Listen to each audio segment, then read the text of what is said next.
Hello, you are welcome to my channel today, and we are going to be treating pronouns or part of speech in English language. Are you ready?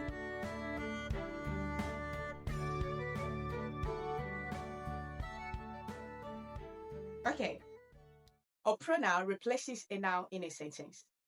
Pronouns are short words that are meant to make your sentences less cumbersome and repetitive. There are 9 types of pronouns in English language. So in this video, we are going to be taking these types one after the other with copious examples. Let's dive in right on. Okay, number 1, reflexive pronouns. A reflexive pronoun refers back to the subject, meaning you are not expected to use a reflexive pronoun if the subject has not been mentioned earlier in the sentence. And we use reflexive pronouns to avoid unnecessary repetition. Examples of reflexive pronouns include myself, yourself, ourselves, themselves. There's nothing like their self. It doesn't exist in English dictionary. Themselves. Nothing like their self. Okay, so if you have to use a reflexive pronoun, it means you have mentioned the subject earlier. I love myself. Instead of saying I love I. Okay, so you are referring back to yourself. I am referring back to the subject I. I love myself. That is a reflexive pronoun. Myself. She bought herself a car. So instead of saying she bought she. Is that taken out? Okay, let's go to the next one. Relative pronouns. A relative pronoun links a subordinate clause to a main clause in a sentence. We have who, which, whose, whom, and that. 5 of it. I love the man who killed the goat. I saw the car that you bought for me. I saw the car, that is the main clause. That you bought for me is a subordinate clause. That links the subordinate clause to the main clause. And the next one is reciprocal pronouns. A reciprocal pronoun is used when the action is shared between the persons involved. We have just 2 examples of this. Each other and one another. Each other is used when the action is shared between just 2 persons. One another is used when the action is shared between more than 2 persons. My husband and I love each other. 2 persons. And one another. The committee members love one another. More than 2 persons. Is that taken out? Good. So the next one is interrogative pronouns. Interrogative pronouns helps to ask about something. It is used in asking questions. Examples: who, whose, which, what. Okay, who are you?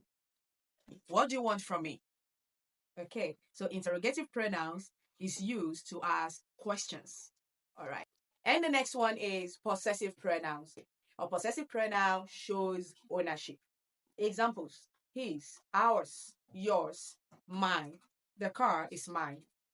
The food is yours. It shows ownership. You got it? Personal pronouns. A personal pronoun is used instead of a person.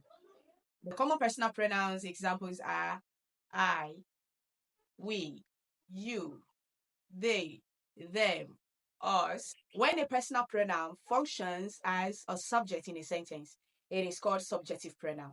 And when a personal pronoun functions as object in a sentence, it is called objective pronoun. However, take note of this. Not all personal pronouns can function as subjective pronoun. Some strictly function as subjective pronoun and some strictly function as objective pronoun. The performer of an action is the subject. Okay, personal pronouns that can only function as subjective pronoun include I, we, you, he, she, and they. So now talking about objective pronouns. Objective pronoun refers to that particular pronoun that function as the object of a verb. Now talking about object of a verb, that is the receiver of the action. The person who receives the action is the object. Okay, so examples of personal pronouns in this category include us, him, and her. So it is incorrect to say she invited I to the party. because I is not supposed to function as objects. Emphatic pronouns. Emphatic pronoun is basically used for the sake of emphasis. You use it when you want to emphasize a noun. Examples are myself, himself, ourself, themselves, just like your reflexive pronoun. However, we have different usages. So when you are using your emphatic pronoun, you are emphasizing a noun. The president himself will attend the occasion. Unlike your reflexive pronoun, that is referring back to the subject. Now, one significant difference in the usage is when you're using your emphatic pronoun in a sentence, it comes immediately after the subject has been mentioned.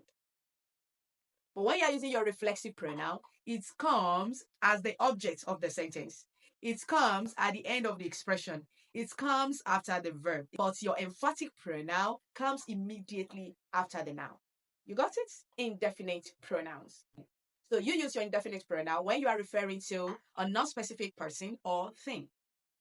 Examples: someone, something, nobody, no one, everybody, nobody, much, many. When you are not specific, then you are using your indefinite pronoun. I saw someone at the gate. Someone, I'm not sure, not specific. I saw someone at the gate. I saw something at night and it was so scary. I'm not specific. I don't know the thing. Indefinite pronoun. You got it? Excellent. Demonstrative pronoun. Demonstrative pronoun points out a specific noun. We have just 4 examples: this, these, that, and those. When I use this, I am referring to a singular subject that is not far from me, that is close to me, that is reachable, that I can easily touch. So when I'm using these, I'm referring to a close plural subject. For instance, this is my book. I'm referring to a singular book that is close to me, either by my side or something I can easily carry or touch. These are my books. I am referring to plural subjects, many books that are not far from me. Okay, so now let's take the remaining 2, that and those. When I'm using that, I'm referring to a distant singular subject, a noun that is far from me. I can only point to it.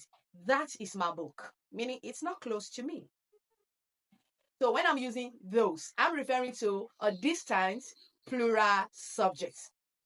Those are my books. Those are my friends. They are far from me. I cannot easily touch them, but I can point to them. So it points out. So I'm pointing to them. Those are my friends. Okay. I want to believe you have learned 1 or 2 things. Kindly subscribe to my YouTube channel. Bye-bye.